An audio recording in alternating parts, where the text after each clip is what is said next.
It gives me a great pleasure to introduce Prof. Carl Allen. Prof. Allen is a professor of pediatrics at Baylor College of Medicine. He is also a co-director of the Lymphoma and Histiocytosis Program and director of research of Global Hope at Texas Children's Hospital Cancer Center. His focus of clinical and translational research efforts to develop and test therapeutic strategies for children with histiocytic disorders and lymphoma. He is a BI and co-BI for many clinical trials. He developed the first LCH clinical trial within Children's Oncology Group. Dr. Allen is the co-founder for and the co-BI of North American Consortium of Histiocytosis Research. He received many honors and awards, and he published more than 100 papers in peer-reviewed journals. Without further ado, Dr. Allen is going to talk today to us about Langerhans cell histiocytosis in children. Dr. Allen, the mic is yours. Thank you very much. I just want to be sure you can hear me okay? Yes. Okay, perfect. Well, it's certainly an honor to join this conference, and I thought the last two talks were really exceptional, and I think set a framework. What we'll be focusing on today is really looking at how Langerhans cell histiocytosis, or LCH, is now recognized as a myeloid disorder characterized by recurrent somatic mutations. So I think we have a common theme here. So we'll talk a little bit about the historic background of LCH, then some new concepts of LCH, because it's really changed over the last decade, and then most importantly, look at opportunities to improve outcomes for our patients. So for the previous century, from the 1900s, really LCH was characterized through several case reports and case series based on these really heterogeneous presentations of children and even adults who had these characteristic lesions, including bone lesions, some lung lesions you can see here, skin rashes that can be confused with other more common pediatric conditions. Here's a patient who had really multifocal bony destruction of his skull. We can also get orbital lesions. The pituitary is quite commonly impacted, where patients can present with diabetes insipidus and loss of pituitary function. And then progressive neurodegeneration is also something we'll talk about. That's one of the, I think, still major problems in LCH. Sorry, next slide. So as people were starting to look at these cases and trying to characterize them, initially they were described as these distinct categories. This case would be described as a single bone lesion or just an eosinophilic granuloma. Here's a patient with pretty extensive disease, but without disease in the liver, spleen, or bone marrow. This would be considered multifocal low-risk disease. So this might be considered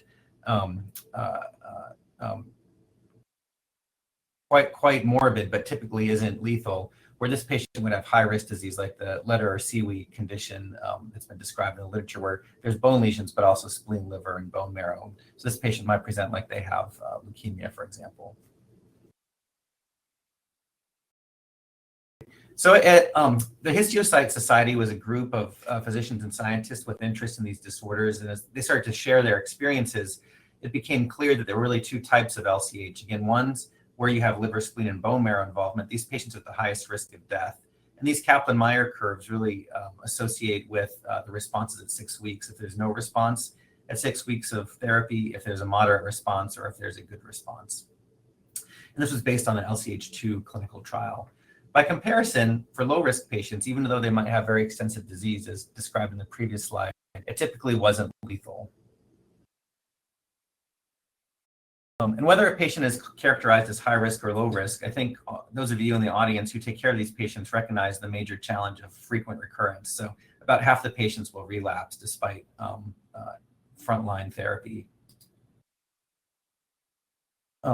So historically, again, around the 1950s, these different types of patients were characterized as having, letter seaweed disease, or Hashimoto-Pritzker disease, or eosinophilic granuloma.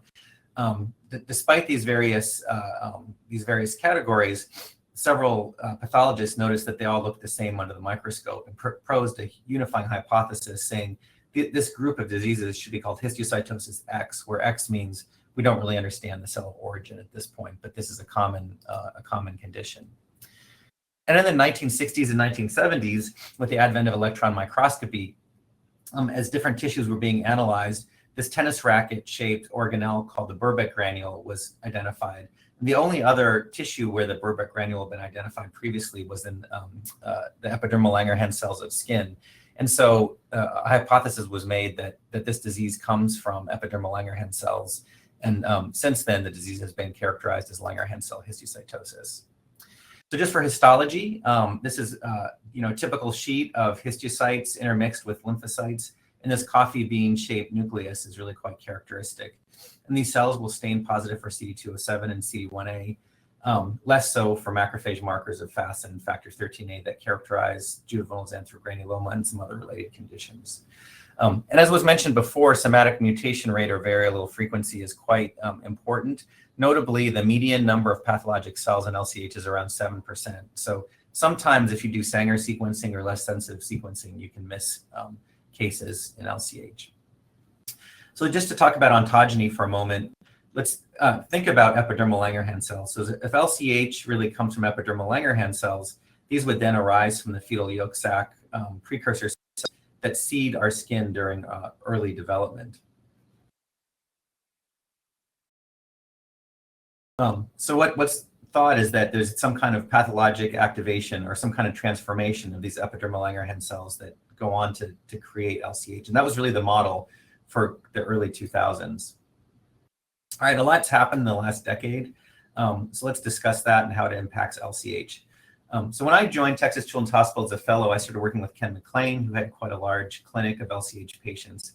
And we started keeping biopsy specimens viably preserved from these cases and started to be able to do flow cytometry to differentiate the CD207, CD1A positive cells here. And you can see in this case, 32% of the cells are these pathologic Langerhans cells.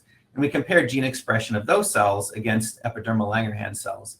And what we found was really quite surprising. We saw all these markers that you might see in AML that characterize the epidermal Langerhans, or that characterize the LCH lesion CD207 positive cells as perhaps less mature than epidermal Langerhans cells. And when we think about the previous model of LCH arising from these cells, it didn't make a lot of sense. So at the same time, several different immunologists and dendritic cell biologists were realizing that you could really get these epidermal Langerhans cells or CD207 positive cells from multiple different sources. So yes, they come from the fetal yolk sac during development, but during inflammation, as these get mobilized into the lymph nodes by upregulation of CCR7, for example, they're replaced by monocytes that are indistinguishable from innate epidermal Langerhans cells. Similarly, there's these cells floating around the dermis called dermal dendritic cells that also express CD207. So this expression of CD207 is really no longer a specific feature of LCH, or epidermal Langerhans cells, rather. Another major discovery is that Barrett Rollins' lab at Boston, at Dana-Farber Cancer Center in Boston. He and his group discovered recurrent mutations. 57% of LCH lesions had the BRAF V600E mutation. And in every case they looked at, the MAP kinase pathway was activated. In their series, they didn't find a significant clinical correlation between genotype and this mutation. And just to kind of review very quickly, every cell has this sort of antenna that detects what's going on in the environment. It transduces signals through RAS, RAF, MEK, and ERK when the cell is behaving properly. And that regulates some kind of signal transduction or transcriptional regulation that then follows. In the case of BRAF V600E, this is a very strong signal that's always on. So it's like the light switch is always on with no opposed signal. And this is really what's considered responsible for a lot of pathologic activation, depending on the cellular context. So we had 100 LCH lesions frozen away when Dr. Rollins made his discovery. And so we asked the question, do we notice the same thing? So we have a highly sensitive BRAF V600 qPCR, and when we applied this to our series, we found 63% of the cases, in fact, were BRAF V600E positive as well. We didn't detect a difference between high risk and low risk cases, although the French group and others have noted a higher frequency of V600E in some high risk cohorts. But there's also no difference in age, gender, et cetera. But what we did find was a significant difference in the aggressiveness of the disease. We found that V600E positive mutations were twice as likely to relapse after initial therapy. So after we noticed that the LCH lesions carry this BRAF V600 mutation, we asked the question, where are these cells coming from? When we look in the blood or bone marrow of these patients, do we identify precursor cells? And initially, the results were quite confusing because in some cases it was positive, in other cases it was negative. But as we arranged them according to the risk category, we found that in every single case of high-risk LCH, we could detect peripheral blood cells, very, very small percentage. You can see here down to 0.02%, that carry the BRAF V600 mutation, less reliably in the non-risk multi-site disease, and in this series, at least, in no cases of non-risk single lesion disease. So when we asked the question, where do these cells come from, we looked in the peripheral blood, and we found that the highest percentage were in the CD11C myeloid precursors as well as the CD14 monocytes. This really localized these positive cells to myeloid precursors. So working with Miriam Murad's group at Mount Sinai, we then asked the question, well, can we recreate this phenotype in mice? And the first thing we did was enforce expression of BRAF V600E and CD207 positive cells. So these mice are born normally, the cells develop, and only in cells that express CD207 is BRAF V600E expressed. And these mice weren't particularly sick. They didn't really get a very severe phenotype. They got some really minor LCH lesions, but it wasn't a very dramatic phenotype. However, when we, based on our human results, pulled back and expressed CD11C positive cells to enforce expression of BRAF V600E, these mice developed really explosive disease that looked a lot like high-risk LCH, including CD207 positive cells. So this led us to hypothesize that the extent of disease in LCH isn't really due to differences in the number of mutations or even the types of mutations, but where does the cell first go bad? So if you have the mutation in an LCH precursor in the bone marrow, you're able to develop high-risk multisystem disease. If it's a more differentiated cell, you can get low-risk multisystem disease, or if it's really at a highly differentiated precursor cell, you can end up with low-risk single lesion disease.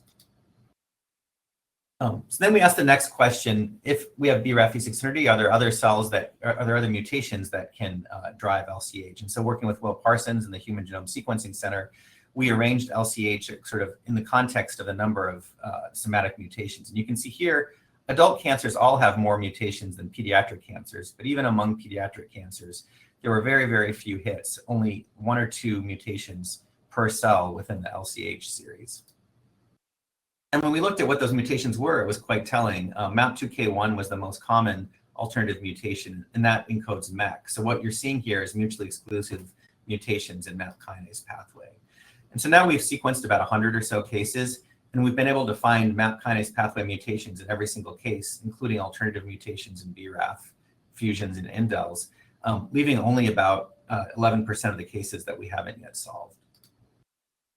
I want to take a second to talk about the central nervous system disease, because I think this really informs the model of LCH. As I mentioned previously, LCH-associated neurodegeneration is a major problem that we still have yet to solve in LCH. About 5% of patients will develop this neurodegeneration 5 or 10 years, in some cases after their initial disease. And it's not been clear what this is caused by. There's been early speculation this is a paraneoplastic phenomenon or autoimmune phenomenon. In an early series of patients, Ken McLean tried treating them with LCH-directed therapy with cytarabine. And this is an example of a boy who actually had pretty good improvement in his handwriting, reflecting better cerebellar function when he was treated with LCH-directed chemotherapy. While early studies showed that that these neurodegenerative lesions weren't characterized by CD207 positive cells, we took a look at a couple new biopsies that we had access to. And you can see here in a case where neurodegeneration showed up very, very early in the course of disease along with systemic lesions, you can see this whisper of CD207 positive cells.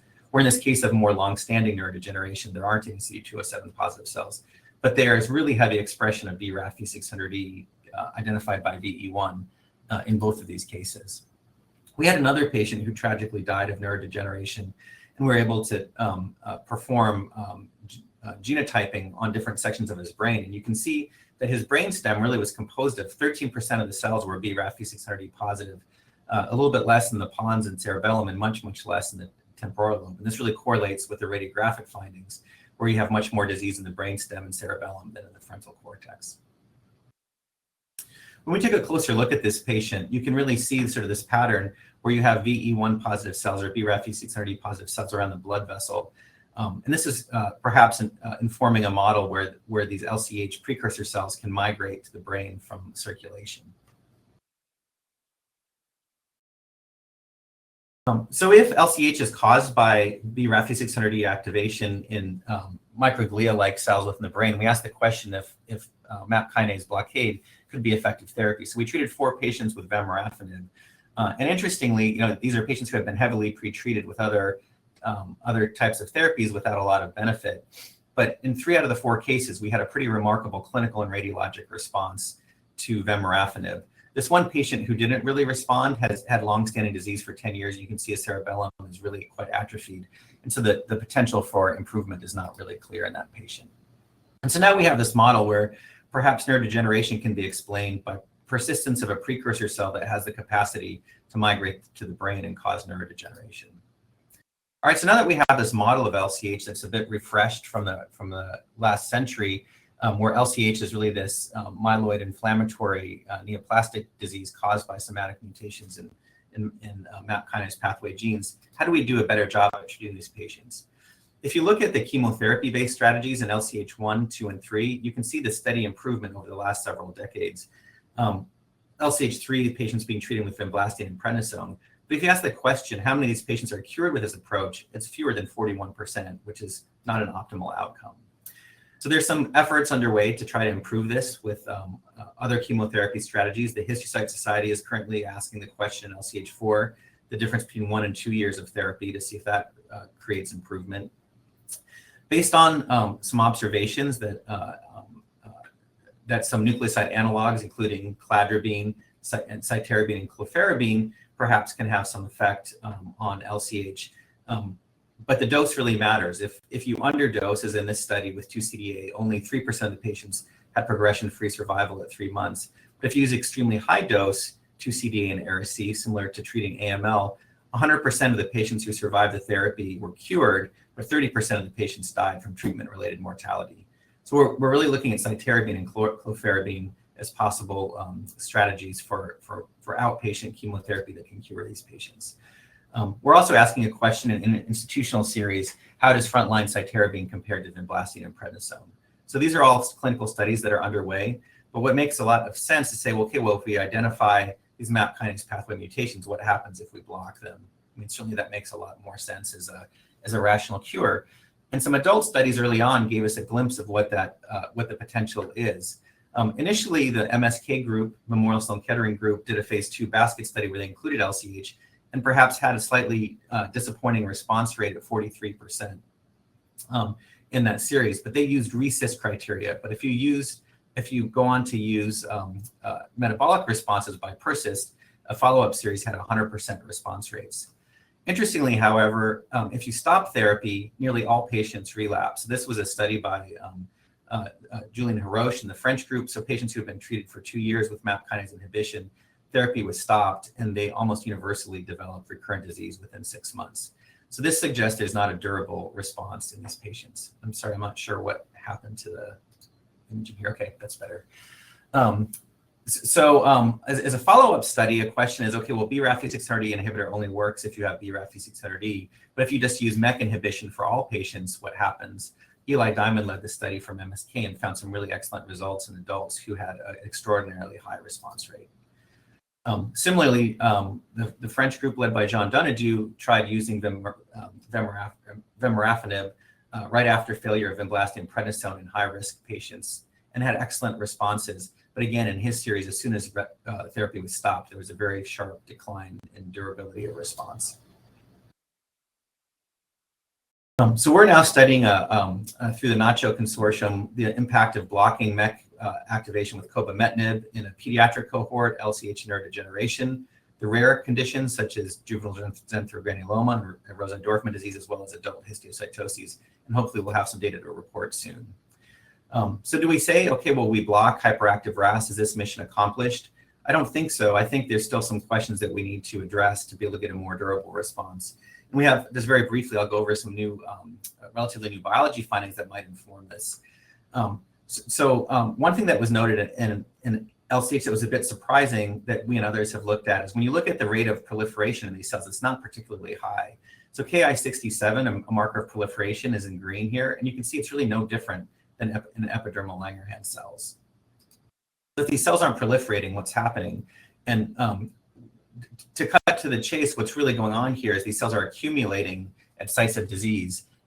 As an experiment in those LCH mice I described, when we paint their skin with fluorescent tracer, they accumulate within the lesions, and they're unable to traffic to the lymph nodes. Where normal animals, you can see here, you have fluorescent positivity in the lymph nodes, but not in the LCH lesions, or not in the LCH mice. And what we discovered was the reason for this is lack of upregulation of CCR7 that's blocked by MAP kinase signaling in LCH. When we add MEK inhibitor, this is reversed, and these cells are allowed to drain from the LCH lesion sites and go into the lymph node. These cells are also resistant to cell death. They overexpress BCL-XL. And so, one idea is when we add MEK inhibitor to these BRAF V600E positive lesion cells, this is a human LCH lesion, we really increase the sensitivity to cell death. So is this kind of like we see in the B cells and T cells in ALPS where they accumulate and they just don't die? I think that's a myeloid equivalent here in LCH. Another thing we recently published with Mira Murad's group is identification of the senescent signature. So these cells are sort of frozen, they hunker down, they create an inflammatory response, but they just don't die. And so trying to think about how to uncouple that senescent mechanism from MAP kinase signaling is another strategy that we're looking at right now. And one way to do that is to target BCL-XL. And you can see here the mice had an excellent response to this BCL-XL inhibitor. So this may be another approach we can take advantage of. Finally, I mentioned that there's this inflammatory microenvironment in LCH. These cells are exhausted, they're angry. I don't think they're CD8 targeting T cells, but they're really causing a lot of the pathology. And at least in a mouse model, what we demonstrated was that blocking with MEK inhibitor as well as a checkpoint inhibitor, PD-1, was quite synergistic. And this is something that I think that needs to be explored in clinical trials. So hopefully what I've told you in the last half hour or so is that LCH started off as this constellation of clinical symptoms that we didn't quite understand. When you look under the microscope, it all looks the same. So this disease was called histiocytosis X. Once CD207 was appreciated, we then called it LCH because we thought these came from epidermal Langerhans cells. And now we recognize that's probably not the case, and thinking, well, is this really better histiocytosis X, Y, or Z, depending on what your personal mutation is and what cell it arises in. This is really, I think, a model for a personalized approach to this condition. And so for some therapeutic opportunities, I think there's a lot of potential targets. In addition to blocking MAP kinase signaling, can we block differentiation, migration, apoptosis inhibition, as well as inflammation to get better outcomes for our patients? And so I know we're running out of time, so I'll just highlight my team led by Ken McLean and Rikia Chakraborty. A great collaboration with Mira Murad, as well as others around the world, have led to some of these discoveries. And I look forward to any questions.